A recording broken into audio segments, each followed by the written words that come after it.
ಒಂದು ಸಂವಾದದಲ್ಲಿ ಮಾತಾಡ್ತಾ ಉದ್ಯಮ ಮತ್ತು ಭಾವನೆಗಳು ಒಟ್ಟೊಟ್ಟಿಗೆ ಹೋಗೋದು ಕಷ್ಟ ಅನ್ನೋವಂಥ ಮಾತುಗಳನ್ನೆಲ್ಲ ನಾವು ಕೇಳಿದ್ವಿ. ಅದಕ್ಕೆ ಅಪವಾದ ಅನ್ನೋ ಹಾಗೆ ಇರೋವಂಥವ್ರು ಜಮೀಲ್ ಅವರು. ಬಹುಶಃ ಅವರ ಭಾವುಕತೆನೇ ಈ ಸಂಸ್ಥೆಯನ್ನು ಇನ್ನೊಂದು ಎತ್ತರಕ್ಕೆ ಕೊಂಡೊಯ್ದಿರೋದು ಅನಿಸುತ್ತೆ. ಹೌದು, ಅದರ ಅರ್ಥಗಳು ಬೇರೆ, ಆದರೆ ಅವರು ಪ್ರತಿಯೊಬ್ಬರು ಲೇಖಕರಿಗೊಂದಿಗೆ ಇರೋವಂಥ ಅವರ ಆತ್ಮೀಯತೆ ಮತ್ತು ಅವರ ಭಾವುಕರಾಗುವಂಥ ಆ ರೀತಿ, ಅಂದರೆ ಈ ಸಾಹಿತ್ಯ ಎಲ್ಲ ಹೇಳಿ ಕೇಳಿ ಕಲೆ ಇಂಥದಕ್ಕೆ ಸಂಬಂಧಪಟ್ಟಿರೋವಂಥದ್ದು, ಆ ಭಾವನೆಗಳಿಗೆ ಸ್ಪಂದಿಸುವಂಥ ಮನಸ್ಸಿರೋದ್ರಿಂದ ಬಹುಶಃ ಈ 16 ವರ್ಷಗಳು ಈ ಎತ್ತರದ ಯಶಸ್ಸನ್ನು ಸಾವಣ್ಣ ಪ್ರಕಾಶ್ನ ಕಾಣೋದಕ್ಕೆ ಸಾಧ್ಯ ಆಗಿರೋದು ಅನ್ನೋ ಮಾತನ್ನು ಮತ್ತೊಮ್ಮೆ ಹೇಳ್ತಾ, ಇದೀಗ ನಾವಿಲ್ಲಿ ಸೇರಿರುವಂಥ ಆ ಒಂದು ಕಾರಣ, ಅದು ಘಟಿಸುವಂಥ, ಅದು ಸಾಕಾರಗೊಳ್ಳುವಂಥ ಸಮಯ ಇದೀಗ.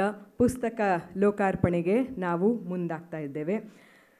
ಪ್ರತಿ ಮುಖ್ಯ ಅತಿಥಿಗಳು 2 ಪುಸ್ತಕಗಳನ್ನ ಲೋಕಾರ್ಪಣೆ ಮಾಡ್ತಿದ್ದಾರೆ ಅಂತ ಕೇಳ್ಕೊಳ್ತಾ ಇದ್ದೇನೆ. ಒಟ್ಟು 5 ಲೇಖಕರು ನಮ್ಮೊಂದಿಗಿದ್ದಾರೆ. 6 ಪುಸ್ತಕಗಳು ಇವತ್ತು ಲೋಕಾರ್ಪಣೆ ಆಗ್ತಾ ಇರುವಂಥದ್ದು. ಮೊದಲನೇದಾಗಿ ಬರ್ಮಾಡ್ಕೊಳ್ತಾ ಇದ್ದೇನೆ ಜಗದೀಶ್ ಶರ್ಮಾ ಸಂಪ ಅವ್ರನ್ನ. ವಿದ್ವಾನ್ ಶ್ರೀ ಜಗದೀಶ್ ಶರ್ಮಾ ಸಂಪ ಅವರು ಸಂಸ್ಕೃತ ಪರಿಣಿತರು ಹಾಗೂ ಚಿಂತನೆಯ ಮಹಾನ್ ಲೇಖಕರು. ವಿಶ್ವದ ಕಲ್ಯಾಣವು ಧರ್ಮ ಅಧರ್ಮ ಆದಿ ಅನಂತ ಸತ್ಯ. ಈ ಒಂದು ಪುಸ್ತಕವನ್ನು ಶ್ರೀಯುತ ಗುರುರಾಜ್ ಕರ್ಜಗಿ ಅವರು ಲೋಕಾರ್ಪಣೆ ಮಾಡಬೇಕಾಗಿ ಕೇಳ್ಕೊಳ್ತಾ ಇದ್ದೇನೆ. ಕುರುಕ್ಷೇತ್ರ ಕ್ಷಣದ ಮಾಹಿತಿ, ಈ ಒಂದು ಪುಸ್ತಕ ಲೋಕಾರ್ಪಣೆ ಆಗ್ತಿದೆ. ಇದರ 2ನೇ ಆವೃತ್ತಿ ಇದಾಗಿದೆ, ಕುರುಕ್ಷೇತ್ರ ಕ್ಷಣದ ಮಾಹಿತಿ.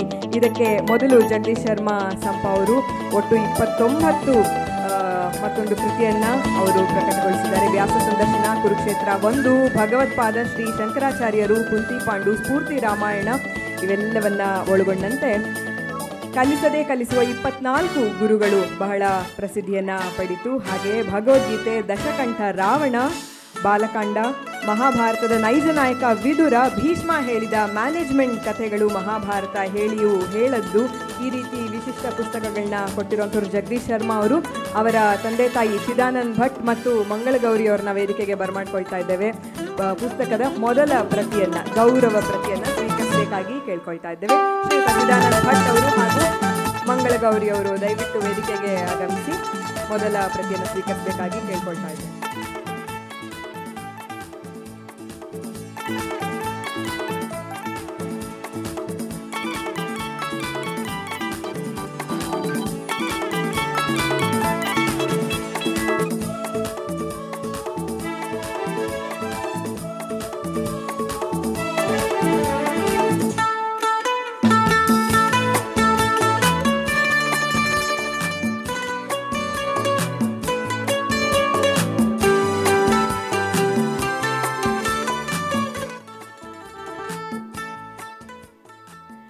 ಎಲ್ಲ ಲೇಖಕರು ವೇದಿಕೆಯ ಹತ್ತಿರದಲ್ಲೇ ಇರೋದಕ್ಕಾಗಿ ಕೇಳ್ಕೊತಿದ್ವಿ. ಸಾಧ್ಯವಾದರೆ ಇಲ್ಲೇ ವೇದಿಕೆಯಲ್ಲೇ ಅಕ್ಕಪಕ್ಕದಲ್ಲಿ ಇದ್ರೂ ಒಳ್ಳೆಯದು. ನಂತರ 5 ಲೇಖಕರನ್ನು ನಾವು ಬರ್ಮಾಡಿಕೊಂಡು ಒಂದು ಛಾಯಾಚಿತ್ರಕ್ಕಾಗಿ ಮುಂದೆ ಬರ್ಮಾಡ್ಕೊಳ್ತಾ ಇದ್ದೇವೆ. ಶ್ರೀಯುತ ಗೋಪಾಲ್ ಕೃಷ್ಣ ಕುಂಟಿನಿ ಅವರನ್ನು ಬರೆದಿರುವಂಥ ಕೃಷ್ಣ ಭಾರತ, ವೇರ್ ಧರ್ಮ ಮೀಟ್ಸ್ ಡೆಸ್ಟಿನಿ, ಗುರುರಾಜ್ ಕರ್ಜಗಿ ಅವರು ಈ ಪುಸ್ತಕವನ್ನು ಸಹ ಲೋಕಾರ್ಪಣೆ ಮಾಡಬೇಕು ಅಂತ ಕೇಳ್ಕೊಳ್ತಾ ಇದ್ದೇವೆ. ಗೋಪಾಲ್ ಕೃಷ್ಣ ಕುಂಟಿನಿಯವರು ಮೂಲತಃ ದಕ್ಷಿಣ ಕನ್ನಡ ಜಿಲ್ಲೆಯವರು. ರೈತ, ಬರಹಗಾರ, ಹೋರಾಟಗಾರ ಎಲ್ಲವೂ. ಇದುವರೆಗೂ 6 ಕಥಾ ಸಂಕಲನಗಳನ್ನ, 1 ಕವನ ಸಂಕಲನ, 5 ಸಂಪಾದಿತ ಕೃತಿಗಳು, ಮತ್ತೊಂದು ಕಾದಂಬರಿ, ಇನ್ನೊಂದು ವಿಡಂಬನಾ ಕೃತಿ, ಭೌಗೋಳಿಕ ರಾಜಕೀಯ ಅಧ್ಯಯನದ ಮತ್ತೊಂದು ಕೃತಿ. ಇತ್ತೀಚೆಗೆ ಬಂದಂಥ POK ಇವರಿಗೆ ಬಹಳ ದೊಡ್ಡ ಹೆಸರನ್ನು ತಂದುಕೊಟ್ಟಿದೆ. ಒಟ್ಟು 17 ಪುಸ್ತಕಗಳನ್ನ ಈಗಾಗಲೇ ಬರೆದಿದ್ದಾರೆ. ಇದೀಗ ಕೃಷ್ಣ ಭಾರತ, ಕೃಷ್ಣ ಈ ಒಂದು ಜಗತ್ ಸಾಹಿತ್ಯದಲ್ಲಿ ದೊಡ್ಡ ಪಾತ್ರ,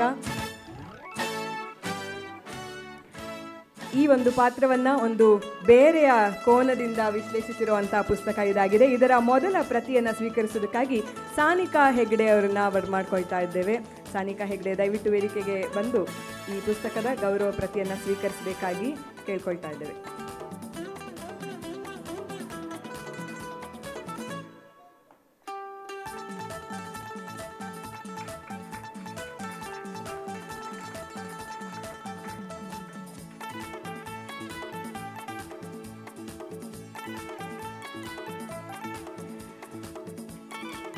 ಮುಂದಿನ 2 ಪುಸ್ತಕಗಳನ್ನ ಡಾಕ್ಟರ್ ಹರೀಶ್ ಕುಮಾರ್ ಅವರು ಲೋಕಾರ್ಪಣೆ ಮಾಡಬೇಕು ಅಂತ ಕೇಳ್ಕೊಳ್ತಾ ಇದ್ದೇನೆ.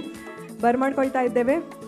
ರಂಗಸ್ವಾಮಿ ಮುಕನಹಳ್ಳಿ ಅವರು ನೀಡಿರುವಂತಹ ಪುಸ್ತಕ ಈ ಹಣಕಾಸು ತಪ್ಪುಗಳನ್ನು ನೀವು ಮಾಡಬೇಡಿ ಅಂತಂದ್ಬಿಟ್ಟು.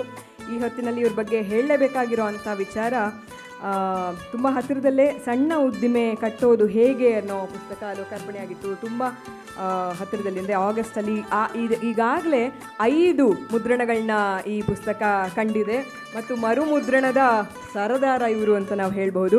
ಹಣ ಏನಿದು ನಿನ್ನ ವಿಚಿತ್ರ ಗುಣ ಸಹ ಇತ್ತೀಚೆಗೆ ಲೋಕಾರ್ಪಣೆ ಆದಂಥದ್ದು. ಅದು ಕೂಡ ಈಗಾಗಲೇ 10 ಮುದ್ರಣಗಳನ್ನ ಕಂಡಿದೆ ಮತ್ತು ಇವರು ಎಲ್ಲರಿಗೂ ಮತ್ತೊಂದು ರೀತಿಯಲ್ಲಿ ಪರಿಚಿತರಾಗಿರೋ ಅಂಥವ್ರು. ಪ್ರತಿದಿನ ಬೆಳಿಗ್ಗೆ ಬರೋ ಅಂಥ ಆ 30 ಸೆಕೆಂಡುಗಳ ಸ್ಫೂರ್ತಿದಾಯಕ ಮಾತುಗಳು, ದಿನಕ್ಕೊಂದು ಮಾತು 1200 ಕಂತುಗಳನ್ನು ದಾಟಿದೆ ಇವತ್ತು.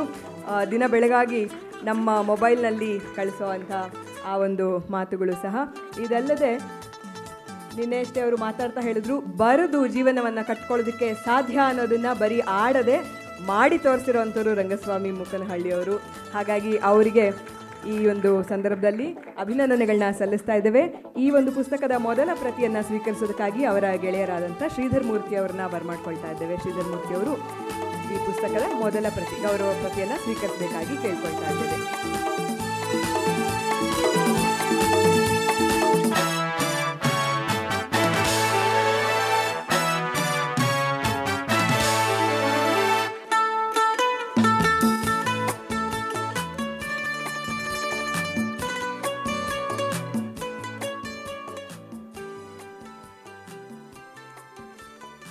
ರಂಗಸ್ವಾಮಿ ಅವ್ರಿಗೆ ಮತ್ತೊಮ್ಮೆ ಅಭಿನಂದನೆಗಳನ್ನ ಸಲ್ಲಿಸ್ತಾ ಇದ್ದೇವೆ. ಹರೀಶ್ ಕುಮಾರ್ ಅವರು ಮತ್ತೊಂದು ಪುಸ್ತಕವನ್ನು ಲೋಕಾರ್ಪಣೆ ಮಾಡಬೇಕಾಗಿ ಕೇಳ್ಕೊಳ್ತಾ ಡಾಕ್ಟರ್ ವಿರೂಪಾಕ್ಷ ದೇವರಮನೆ ಅವರನ್ನು ವೇದಿಕೆಗೆ ಬರ್ಮಾಡ್ಕೊಳ್ತಾ ಇದ್ದೇವೆ. ಮಕ್ಕಳಾಗಿರಲು ಬಿಡಿ, ಇದು ಈ ಹೊತ್ತಿನಲ್ಲಿ ಲೋಕಾರ್ಪಣೆ ಆಗ್ತಿರೋ ಅಂಥ ಪುಸ್ತಕ. ಮಕ್ಕಳು ಮತ್ತು ವ್ಯಕ್ತಿತ್ವ ವಿಕಸನಕ್ಕೆ ಬೇಕಾಗಿರೋ ಅಂಥ 10 ಪುಸ್ತಕಗಳನ್ನ ಬರೆದಿದ್ದಾರೆ. ಮೂಲತಃ ಡಾಕ್ಟರ್ ಇವರು ಸ್ವಲ್ಪ ಮಾತಾಡಿ ಪ್ಲೀಸ್ ಅಂತ ಶುರು ಮಾಡಿ ಎಷ್ಟೊಂದು ಪುಸ್ತಕವನ್ನು, ಅಂದರೆ ಜಾಸ್ತಿ ಬರೆದಿರೋ ಅಂಥ ಲೇಖಕರು ಇವರು. ನೀನಿಲ್ಲದೆ ನನಗೇನಿದೆ, ಮಕ್ಕಳ ಹತ್ರ ಮಾತಾಡಿ ಪ್ಲೀಸ್, ಹೋಗಿ ಬಾ ಮಗಳೇ, ನೀನು ಒಂಟಿಯಲ್ಲ, ಎಲ್ಲರ ಮನೆ ದೋಸೆ ಮತ್ತು thank you teacher, cross roads, ಇಂಥ ವ್ಯಕ್ತಿತ್ವ ವಿಕಾಸನಕ್ಕೆ ಉಪಯುಕ್ತವಾಗಿರುವಂಥ ಅನೇಕ ಪುಸ್ತಕಗಳನ್ನ ನೀಡಿರೋ ಅಂಥವ್ರು. ಇವರ ಪುಸ್ತಕದ ಮೊದಲ ಪ್ರತಿಯನ್ನು ಇವರ ದೊಡ್ಡಮ್ಮ ಲೀಲಾವತಿ ಅವರು ಪಡಿಬೇಕಾಗಿ ಕೇಳ್ಕೊಳ್ತಾ ಇದ್ದೇವೆ. ದಯವಿಟ್ಟು ವೇದಿಕೆಗೆ ಬಂದು ಪುಸ್ತಕದ ಗೌರವ ಪ್ರತಿಯನ್ನು ಸ್ವೀಕರಿಸಬೇಕಾಗಿ ಕೇಳ್ಕೊಳ್ತಾ ಇದ್ದೇವೆ.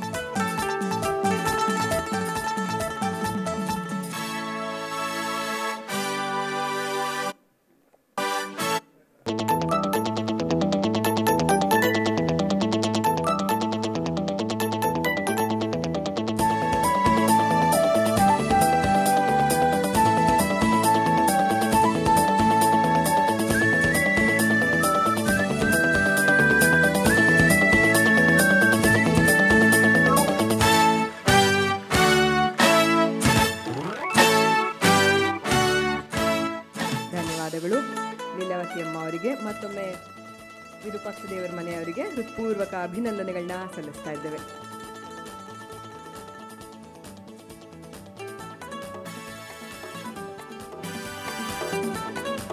ಮುಂದಿನ 2 ಪುಸ್ತಕಗಳನ್ನ ಲೋಕಾರ್ಪಣೆ ಮಾಡಿಕೊಡ್ಬೇಕಾಗಿ ಡಾಕ್ಟರ್ ಕೋಟರಸ್ವಾಮಿ ಅವರಲ್ಲಿ ಕೇಳ್ಕೊಳ್ತಾ ಇದ್ದೇವೆ. ಸತ್ಯೇಶ್ ಎನ್ ಬೆಳ್ಳೂರ್ ಲೇಖಕರನ್ನ ಬರ್ಮಾಡ್ಕೊಳ್ತಾ ಇದ್ದೇವೆ. ಅತ್ಯಂತ ಗೌರವದಿಂದ ವೇದಿಕೆಗೆ 2 ಪುಸ್ತಕಗಳನ್ನ ಈ ಹೊತ್ತಿನಲ್ಲಿ ನೀಡಿದ್ದಾರೆ. ಸಮಯ = ಹಣ ಮತ್ತು ಸ್ಫೂರ್ತಿಯ ಚೆಲುಮೆ. ಮೊದಲಿಗೆ ಸಮಯ = ಹಣ, ಇದನ್ನು ಮೊದಲಿಗೆ ವಿಶ್ವೇಶ್ವರಯ್ಯ. ಸ್ಫೂರ್ತಿಯ ಚಿಲುಮೆ ಸರ್ ಎಂ ವಿಶ್ವೇಶ್ವರಯ್ಯ ಪುಸ್ತಕ ಮೊದಲಿಗೆ ಲೋಕಾರ್ಪಣೆ ಆಗ್ತಾ ಇದೆ. ಸತ್ಯೇಶ್ ಅವರು ಪ್ರಖ್ಯಾತ ಲೇಖಕರು, ಚಿಂತಕರು ಮತ್ತು ಮ್ಯಾನೇಜ್ಮೆಂಟ್ ಗುರು. ಮೈಸೂರಿನಲ್ಲಿ ಹುಟ್ಟಿದ್ದು, ಓದಿದ್ದು ಇಂಜಿನಿಯರಿಂಗ್. 2005ರಿಂದ ಕನ್ನಡ ಬರವಣಿಗೆ ಕ್ಷೇತ್ರದಲ್ಲಿ ಸಕ್ರಿಯವಾಗಿದ್ದಾರೆ. ಈ ಕೃತಿಗಳನ್ನು ಸೇರಿದಂತೆ ಒಟ್ಟು 28 ಕೃತಿಗಳು ಈಗಾಗಲೇ ಪ್ರಕಟಗೊಂಡಿವೆ. ಕವಿ, ಕಥೆಗಾರ, ಪ್ರಬಂಧಕಾರ, ನಾಟಕಕಾರ, ಅಂಕಣ ಬರಹಗಾರರಾಗಿ ಸಹ ಇವರು ಎಲ್ಲ ಓದುಗರಲ್ಲಿ ಪರಿಚಿತರಾಗಿದ್ದಾರೆ. ಪ್ರಜಾವಾಣಿಯಲ್ಲಿ ಮ್ಯಾನೇಜ್ಮೆಂಟ್ ಕುರಿತಾದಂಥ ಬೋರ್ಡ್ ರೂಮಿನ ಸುತ್ತಮುತ್ತ ಬಹಳ ಹೆಸರು ತಂದುಕೊಟ್ಟಿರೋ ಅಂಥ ಒಂದು ಅಂಕಣ ಬರಹ. ಇವರ ಚಿಂತನಶೀಲ ಬರಹಗಳು ಪುಸ್ತಕ ರೂಪದಲ್ಲಿಯೂ ನಮಗೆ ಸಿಕ್ಕಿವೆ. ಇವರನ್ನ ಮ್ಯಾನೇಜ್ಮೆಂಟ್ ಗುರು ಅಂತಲೇ ಎಲ್ಲರೂ ಗುರುತಿಸ್ತಾರೆ. ಅವರು ಬರೆದಿರೋ ಅಂಥ, ನಮ್ಮೆಲ್ಲರಿಗೂ ಸದಾಕಾಲಕ್ಕೂ ಸ್ಫೂರ್ತಿಯಾಗಿರೋ ಅಂಥ ಸರ್ ಎಂ ವಿಶ್ವೇಶ್ವರಯ್ಯ ಅವರ ಕುರಿತಾದಂಥ ಸ್ಫೂರ್ತಿಯ ಚಿಲುಮೆ ಸರ್ ಎಂ ವಿಶ್ವೇಶ್ವರಯ್ಯ ಈ ಪುಸ್ತಕವನ್ನು ಈಗ ಲೋಕಾರ್ಪಣೆ ಮಾಡಿದ್ದಾರೆ. ಶೇಷಾದ್ರಿ ಅವರು, ಮೋಕ್ಷಗುಂಡಂ ಶೇಷಾದ್ರಿ ಅವರು ವಿಶ್ವೇಶ್ವರಯ್ಯ ಅವರ ಮನೆತನದವರು. ಹಾಗಾಗಿ ಆ ಮನೆತನಕ್ಕೆ ನಮ್ಮ ನಮಸ್ಕಾರಗಳನ್ನ ಸಲ್ಲಿಸ್ತಾ ಅವರ ಮರಿಮೊಮ್ಮಗ ಶೇಷಾದ್ರಿ ಅವರನ್ನು ನಾವು ವೇದಿಕೆಗೆ ಬರಮಾಡ್ಕೊಳ್ತಾ ಇದ್ದೇವೆ. ಈ ಮೊದಲ ಪ್ರತಿಯನ್ನು ಸ್ವೀಕರಿಸಬೇಕಾಗಿತ್ತು.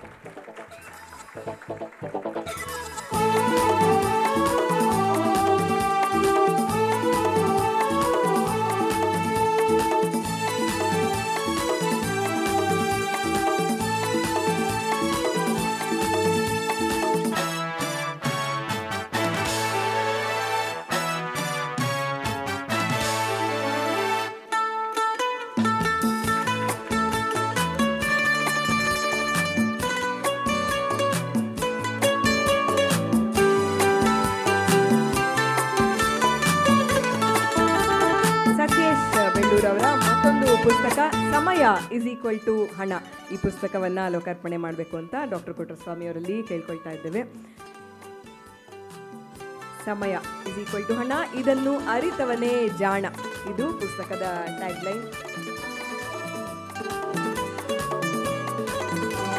ಹೇಗೆ ಸಮಯ ಹಾಳು ಮಾಡ್ತೀವಿ ಅನ್ನೋದು ಗಮನಕ್ಕೆ ಬರೋದಿಲ್ಲ. ಒಂದು ಸಲ ಇನ್ಸ್ಟಾಗ್ರಾಮ್ನಲ್ಲೋ ಫೇಸ್ಬುಕ್ನಲ್ಲೋ ಒಳಗೆ ಹೋಗ್ತಿದ್ರೆ 30 ಸೆಕೆಂಡ್ಗಳು ಗುಣಾಕಾರ ಕೂಡಿಕೆ ಎಲ್ಲ ಆಗಿ ಸಂಕಲನ ಗುಣ ಎಲ್ಲ ಆಗಿ ಎಷ್ಟು ಗಂಟೆ ಆಗುತ್ತೆ ಅನ್ನೋದೇ ಗೊತ್ತಾಗಲ್ಲ. ಈ ದಿನಕ್ಕೆ ಬಹಳ ಬೇಕಾಗಿರುವಂಥ ಪುಸ್ತಕ ಸಮಯವೇ ಹಣ ಅಂತ ಹೇಳ್ತಿರೋಂಥ ಇದನ್ನು ಅರಿತವನೇ ಜಾಣ ಈ ಪುಸ್ತಕವನ್ನು ಲೋಕಾರ್ಪಣೆ ಮಾಡಿದ್ದಾರೆ. ಮತ್ತೊಮ್ಮೆ ಸತೀಶ್ ಅವರಿಗೆ ಅಭಿನಂದನೆಗಳನ್ನ ಸಲ್ಲಿಸ್ತಾ ಇದ್ದೇವೆ.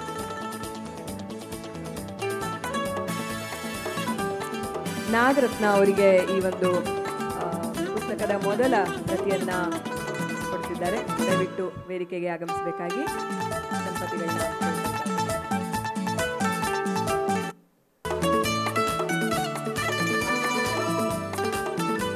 ಸತ್ಯೇಶ್ ಅವರ ಬೀಗರು ಶ್ರೀಮತಿ ನಾಗರತ್ನ.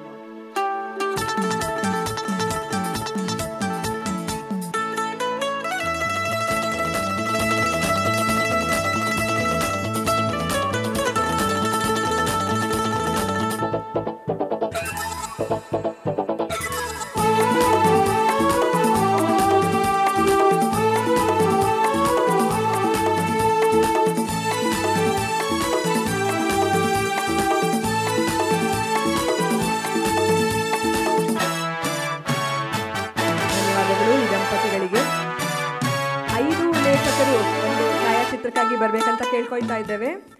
ಕುರುಕ್ಷೇತ್ರ ಕ್ಷಣ ಕ್ಷಣದ ಮಾಹಿತಿ ಪುಸ್ತಕದ ಲೇಖಕರು ಜಗದೀಶ್ ಶರ್ಮಾ ಸಂಪ ಅವರು, ಕೃಷ್ಣ ಭಾರತದ ಲೇಖಕರು ಗೋಪಾಲಕೃಷ್ಣ ಕುಂಟಿನಿ ಅವರು. ಈ ಹಣಕಾಸು ತಪ್ಪುಗಳನ್ನು ನೀವು ಮಾಡಬೇಡಿ ಇದರ ಲೇಖಕರಾದಂಥ ರಂಗಸ್ವಾಮಿ ಮೂಕನಹಳ್ಳಿ ಅವರು ಹಾಗೂ ಮಕ್ಕಳಾಗಿರಲು ಬಿಡಿ ಪುಸ್ತಕದ ಲೇಖಕರಾದಂಥ ಡಾಕ್ಟರ್ ವಿರೂಪಾಕ್ಷ ದೇವರಮನೆ ಅವರು ಹಾಗೂ ಸಮಯ = ಹಣ ಸ್ಫೂರ್ತಿಯ ಚಿಲುಮೆ ಸರ್ ಎಂ ವಿಶ್ವೇಶ್ವರಯ್ಯ ಇದರ ಲೇಖಕರಾದಂಥ ಸತ್ಯೇಶ್ ಎನ್ ಬೆಳ್ಳೂರು.